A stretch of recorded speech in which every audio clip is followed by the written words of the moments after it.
I never thought I'd need to hide who I was to understand the world I had built. But success, it blinds you. It builds invisible walls so high that you can't see what's happening on the ground anymore. And one day you wake up realizing that all the voices around you are echoes of your own, polite, rehearsed, and empty. My name doesn't matter anymore. What matters is the man I used to be, and the one I became when I decided to disappear behind a mop and a bucket. For most of my life, I was praised as a visionary. I started with nothing. One rented classroom, 3 teachers, and a dream of changing education. Within 15 years, that dream became an empire. 50 schools across the country, hundreds of employees, thousands of students. I was on magazine covers. People clapped when I entered a room, but no one really looked at me. And truthfully, I wasn't looking at them either. I thought I understood everything that mattered: numbers, expansion, growth. But I'd forgotten the only thing that truly builds a school: people. The first signs came quietly. A few anonymous complaints. A parent writing that her son was afraid of a certain teacher. A rumor that some principals were cutting costs by reducing cleaning supplies or refusing to pay overtime. It all felt distant, trivial. I trusted the managers to handle it. Until one night, after a formal event, I ran into Mrs. Coleman, one of my first teachers, a woman who had stood by me when my empire was just an idea and a few second-hand desks. She looked at me with tired eyes. "You've built a kingdom of education," she said softly, "but your people are starving inside it." Her words struck deeper than I wanted to admit. That night I couldn't sleep. Her face haunted me, not because she accused me of anything cruel, but because I knew she was right. The next morning, I walked into one of my schools unannounced. Everything looked clean, perfect, polished for inspection. Teachers smiled nervously. The principal guided me like I was royalty. But something felt wrong. The children's laughter sounded forced. The teachers' smiles didn't reach their eyes. And when I asked casual questions, the answers came rehearsed. I left that day feeling like a stranger in a place that carried my own name. That's when the idea hit me. If I couldn't see the truth as the owner, maybe I could find it as someone invisible. A ridiculous thought, I know.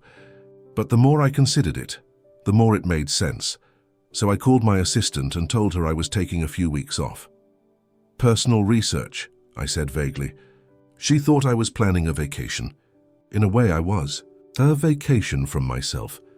A week later, I stood in front of one of my schools wearing a blue janitor's uniform that smelled faintly of bleach. My reflection in the glass door startled me. The clean-shaven executive was gone. In his place stood a man with rough hands, an old cap, and a name tag that read Tom. I remember the first moment I stepped inside. No one looked at me twice. No polite greetings, no handshakes. Just another worker, part of the background. And strangely, that anonymity felt peaceful. For the first time in years, I didn't have to perform. My days became simple: sweeping hallways, scrubbing tiles, fixing leaking faucets. Work that left my muscles sore but my mind quiet. In that silence, I began to see. I saw a math teacher explaining fractions to a room full of sleepy kids while secretly holding back tears. I saw the cafeteria lady slipping an extra sandwich to a student who didn't have lunch money. I saw another janitor, older than me, whispering encouragement to a crying boy who had failed a test. These people, the ones who kept the school running, were invisible to me for years. I had built systems, but they carried the heart. Every night I went home exhausted, covered in dust and the scent of cleaning chemicals. But for the first time in years, I felt real. Then one morning, everything changed. I was sweeping near the library when I heard a voice. Calm, melodic, full of warmth. It was reading aloud from a book. The students around her were captivated. Their eyes wide, she said, "Stories don't just teach us about others. They show us who we are when no one's watching." That line froze me in place. I looked up and saw her, Claire, a literature teacher, maybe in her early 30s, hair tied back in a loose bun, chalk dust on her sleeve. Her voice had that rare quality, gentle but strong enough to fill a room without effort. And when she noticed me standing by the door, instead of ignoring me like everyone else, she smiled. "Good morning," she said. "You're new here, right?" I nodded. "Just helping out for a while." "Well, welcome," she said. "The kids are a bit wild on Fridays, so watch your step." She laughed, and something inside me, Something that had been asleep for years stirred. Over the next few days, I found myself watching her from a distance. Not out of curiosity, but admiration. She treated every student as if they mattered, even the ones other teachers had already given up on. She stayed late to tutor those who struggled. She carried books home in a torn canvas bag. She smiled even when she looked tired enough to collapse. I learned that she was new to the school, transferred after her previous one closed. She lived alone, took care of her sick mother, and still managed to arrive every day with that same soft determination. And unlike anyone else there, she talked to me. She said hello in the hallways. She thanked me for fixing a broken window in her classroom. Once, she even brought me coffee. "You look like you could use a break," she said, handing me a paper cup. I wanted to tell her that no one had said something kind to me in months. But I just smiled and said thank you. The connection between us was unspoken but real. She'd wave as she passed, and I'd find myself straightening up like a boy caught daydreaming. Sometimes we'd talk briefly, about books, about the weather, about life's small ironies. One day, as she pinned student drawings to a bulletin board, she said, "I love this job, but sometimes I wonder if it loves me back." I asked her what she meant. She smiled sadly. "We give everything to teach them kindness, but the system forgets to show it to us." Her words reminded me of Mrs. Coleman. It was as if life had placed these women in my path to open my eyes, one truth at a time. Weeks passed. The students started greeting me cheerfully. The teachers began trusting me with small tasks, fixing desks, changing light bulbs. I listened to their conversations, their worries about unfair policies, delayed paychecks, and strict quotas. And every time guilt tightened its grip on me, because all their frustrations led back to me, the man sweeping the floor beside them. Yet, in that strange double life, I found something I'd lost long ago: empathy. I started helping without being asked. I fixed things on weekends. I stayed late to clean classrooms just so she wouldn't have to grade papers in a mess. Each small act felt like redemption, a drop of humanity in an ocean of mistakes. One afternoon, while I was repairing a chair in her room, she sat across from me, watching. "You're pretty good with your hands," she said with a teasing grin. I chuckled. "Years of practice. Doing what exactly?" she asked. I hesitated. "Let's just say, building things." "Well," she smiled, "whatever it was, you're making this place better." That moment stayed with me, because I realized she wasn't just fixing her classroom, she was fixing me. But something inside me began to twist. The lie that had started as a noble experiment was turning into something fragile and dangerous. I wasn't just observing anymore. I was living a life that didn't belong to me, and falling for a woman who loved the man I was pretending to be. At night, I'd stare at the ceiling of my small rented room, the cheap fan humming overhead, and think about her smile. I wondered what she'd say if she knew the truth, if she knew that the janitor she shared coffee with was the reason she could barely afford her own supplies. The thought terrified me, but the more afraid I became, the deeper I fell. Every morning as I swept the corridors, I found her reflection in every window, her laughter echoing through the halls. And every night as I closed my eyes, I heard her voice reading stories to her students, stories about courage, honesty, and love. I didn't know it then, but those stories were becoming my own, because for the first time in years I wasn't chasing success. I was chasing meaning, and meaning had her name. Every morning I arrived before the sun did. The hallways were still dark, the air cold and quiet, a silence that used to feel lonely, but now felt peaceful. The smell of waxed floors, chalk dust, and fresh coffee greeted me like old friends. Claire was always there before everyone else.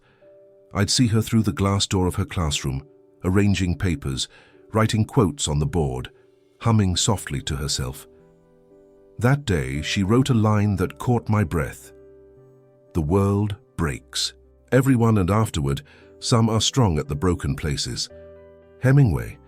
I stood in the doorway longer than I should have, pretending to mop. When she turned and saw me, she smiled like she had known me all her life. "Beautiful, isn't it?" she said. "Yes," I replied. "It is." But I wasn't talking about the quote. Claire had a way of seeing people, not for who they appeared to be, but for who they were trying to become. Maybe that's why I felt so exposed near her, because she looked at me like she could see through the disguise, yet she never questioned it. We started talking more. At first, just casual exchanges. She'd ask about my day, I'd tell her how many floors I had left to clean. She'd laugh at my sarcasm, I'd tease her about the mountain of papers she carried everywhere. Then, slowly, our conversations began to change. One afternoon, she found me fixing a locker door that refused to stay shut. "Why do you always help everyone?" she asked. "Because I spent too long watching problems instead of solving them," I said without thinking. She looked at me for a while, as if trying to read between the words. "That's a rare thing," she said softly. "Most people stop caring when they're tired."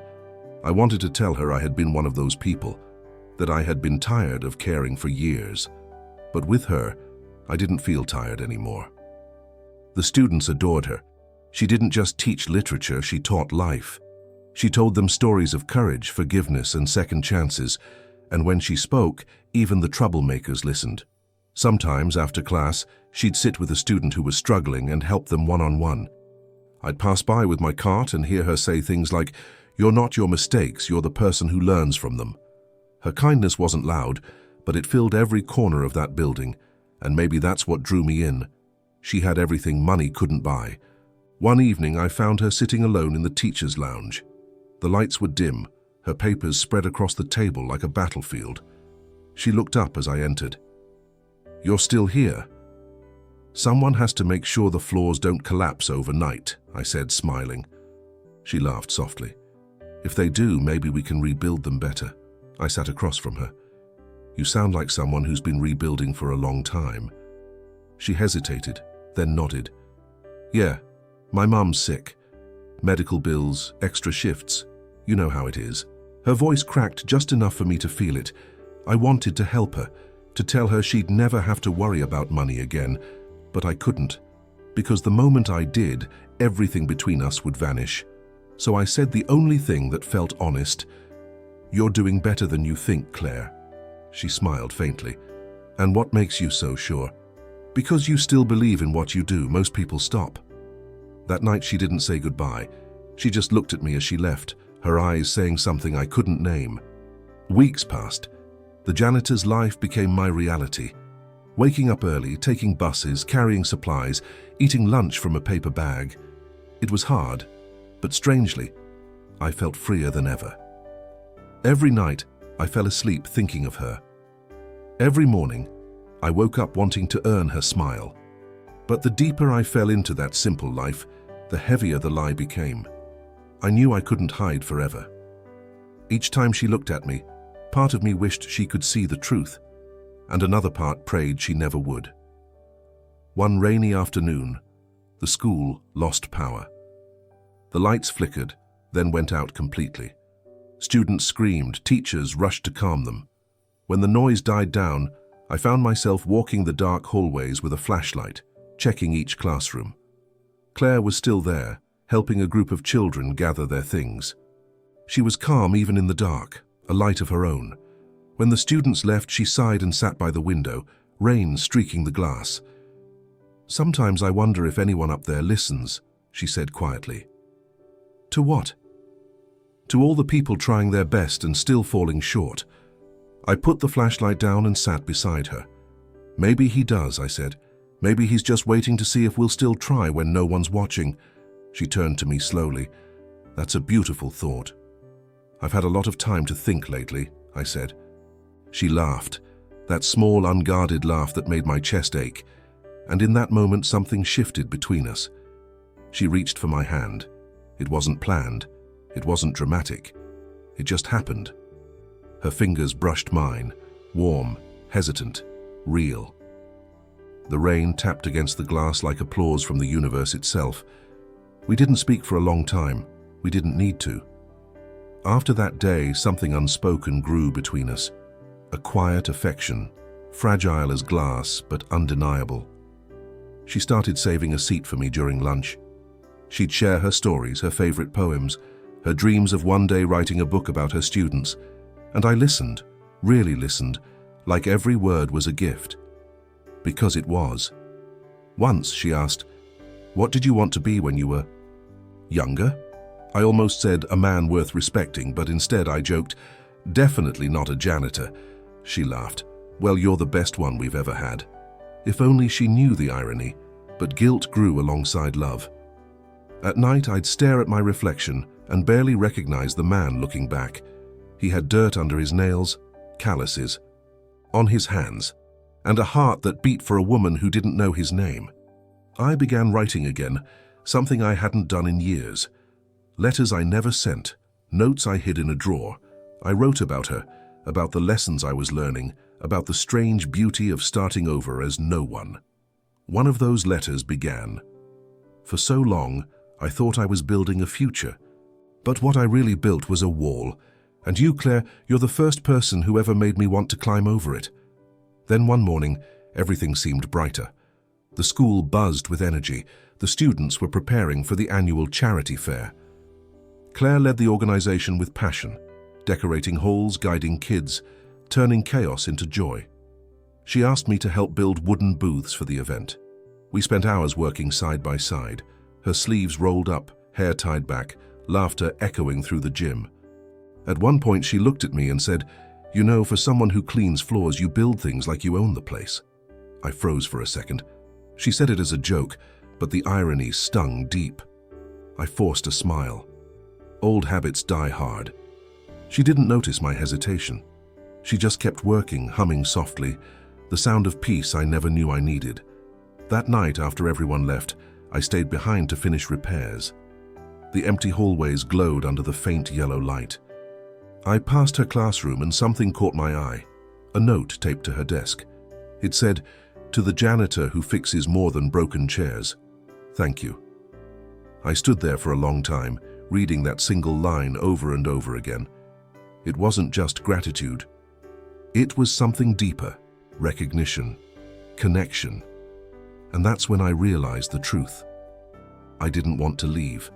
Not the school, not the job, not her. But I also knew the day of truth was coming. You can't build love on a lie, no matter how pure your heart becomes inside it. I told myself I'd tell her soon. Tomorrow, maybe. But tomorrow has a cruel way of testing those who wait. It was a Friday, the kind of day when the world feels too loud and yet something deep inside you whispers that silence is coming. The sky was heavy with clouds, pressing low over the school.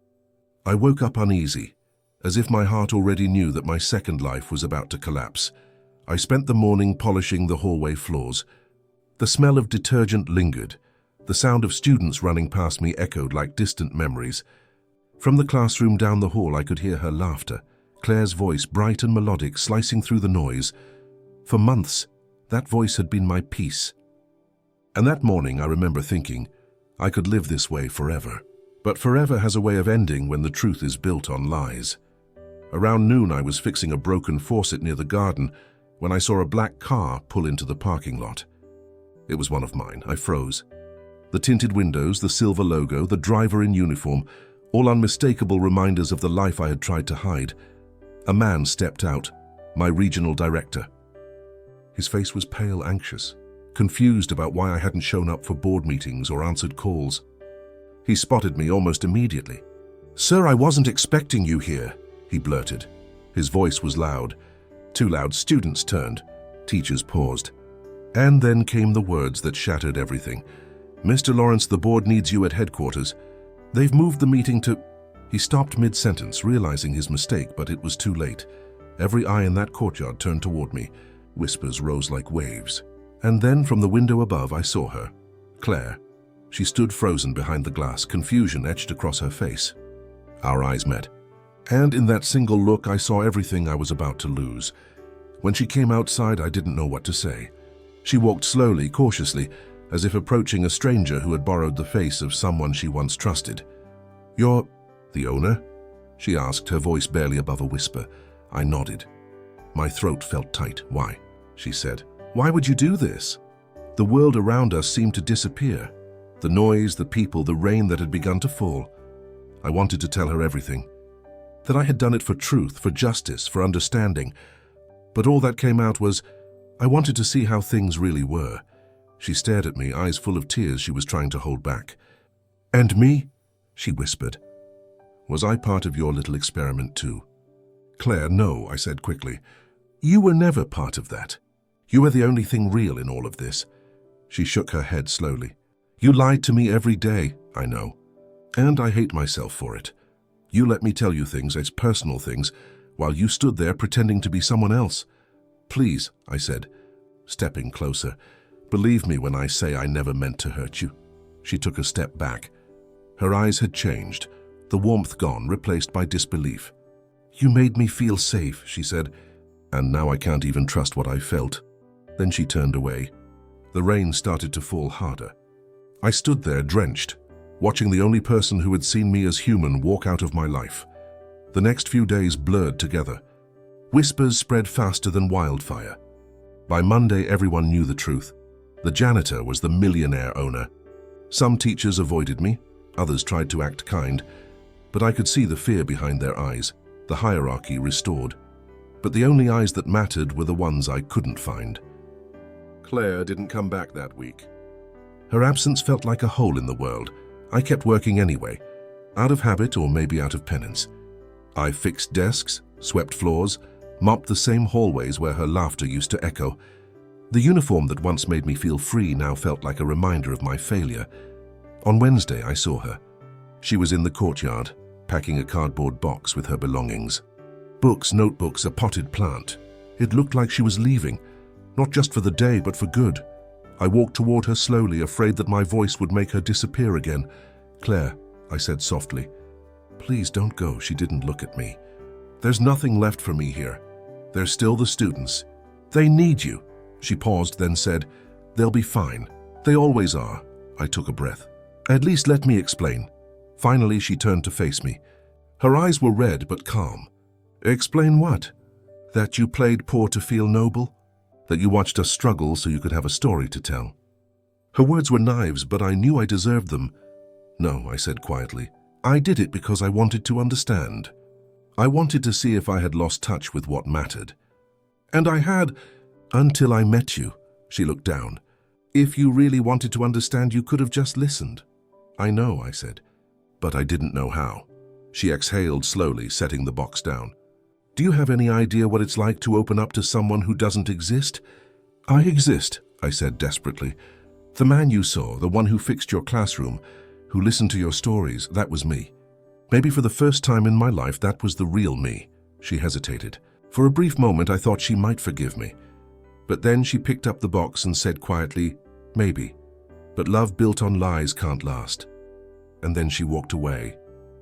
That night, I returned to my office for the first time in months. It felt like a museum. Trophies, awards, glossy photographs of a man I no longer recognized. I sat behind the massive desk that once made me feel powerful, and for the first time it felt like a barrier between me and the world. The city lights reflected on the glass, blurring with the rain outside. I whispered to the empty room, "You were right. Mrs. Coleman, my people are starving." I closed my eyes and saw Claire's face, and not the anger, not the disappointment, but the way she used to look at me when she didn't know who I was. That look of quiet belief, and I realized that was what I had destroyed. The next morning, I called an emergency meeting with my board. They were surprised to see me, surprised by how calm I was. I told them things would change. Salaries would increase. Budgets would shift from marketing to teacher support. I made decisions not as a businessman, but as a janitor who had finally seen the ground beneath the empire. Some resisted. They said profits would drop, investors would panic. I didn't care, because the truth is I had already lost the only thing that truly mattered. Weeks passed. I returned to that same school, not as a disguise this time, but as myself. The students smiled nervously. The teachers stood straighter, more cautious. But the air was lighter somehow, hopeful maybe. I walked through the halls until I reached her classroom. The door was open. Her desk was empty. A new teacher stood at the front, reading aloud from a book.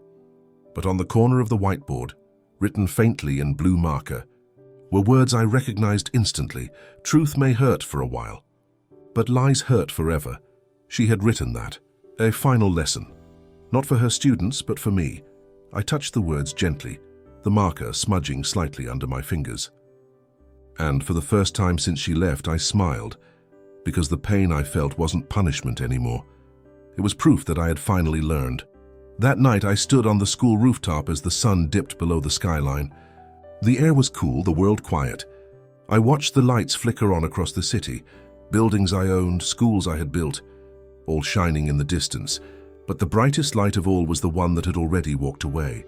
I whispered into the fading wind, "Thank you, Claire, for teaching me what no school ever could."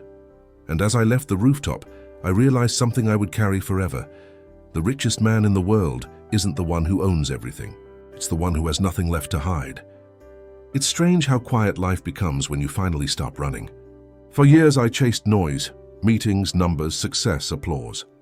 Now my days began with silence, and in that silence I started hearing the truth. It had been 6 months since the day Claire left. Half a year since I stood in the rain, watching her walk away with everything that made me human. I tried to move on, to bury myself in work again, but something inside me had changed forever. The man who once commanded 1,000 voices now found peace in listening. I visited schools unannounced, not as the owner, not as a figure of power, but as someone who finally understood what mattered. I sat in classrooms quietly. I watched teachers inspire without resources, students dream without privilege, janitors sweep floors without recognition, and every time I saw kindness hidden in struggle, I thought of her. The reforms I made started to take effect. Salaries rose. The break rooms were renovated. Lunch hours extended. We created funds for teachers in need, but none of it felt like redemption. It felt like an apology written too late. The board praised me. The media celebrated my philanthropic shift. They called it the new era of education. I called it guilt, wrapped in good intentions. One evening, as I was leaving a meeting, a journalist asked me, "What inspired this sudden compassion, Mr. Lawrence?" I smiled faintly and said, "A lesson I learned from a teacher who didn't know she was teaching me. They thought it was just a quote." But for me, it was everything. That winter, I started writing letters. Not to her, I had tried that and they were all returned unopened, but to myself. Letters I would never send. In one I wrote, "I thought I was searching for truth in others, but the truth was waiting for me in the mirror, buried under pride." In another, "You can build 1,000 schools, but if you forget how to learn, you've already failed." Writing became my new classroom, each page a confession, each word a quiet plea for forgiveness. Months later, I received a call from one of my principals. He said a student wanted to show me something, a project about kindness. Normally, I would have sent someone in my place, but that word caught me. When I arrived, the children had gathered in the courtyard. They'd built a mural out of painted tiles, each representing an act of kindness they had witnessed. On the top corner, one tile stood out. It showed a man in a blue janitor's uniform fixing a broken chair with a woman smiling beside him. I froze. The child who painted it, a girl of maybe 10, said, "My teacher told us kindness can change anyone, even a rich man." I knelt down and asked softly, "What was your teacher's name?" She smiled. "Miss Claire. She works at the community school now, the one downtown." My heart stuttered. The next morning I went there. It wasn't one of my schools, small, worn down, but alive. The walls were covered in student drawings, the kind that make you forget the world outside. I found her in the courtyard, reading to a group of children under a tree. Her hair was shorter, her clothes simpler, her presence exactly the same. Calm, luminous. I didn't speak at first. I just watched. The way the kids leaned closer when she read, the way she smiled at their questions, as if each one mattered.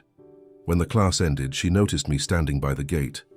For a moment, neither of us moved. "Mr. Lawrence," she said finally, her tone careful but not cold. "I wasn't sure you'd remember me," I said softly. Her lips curved slightly.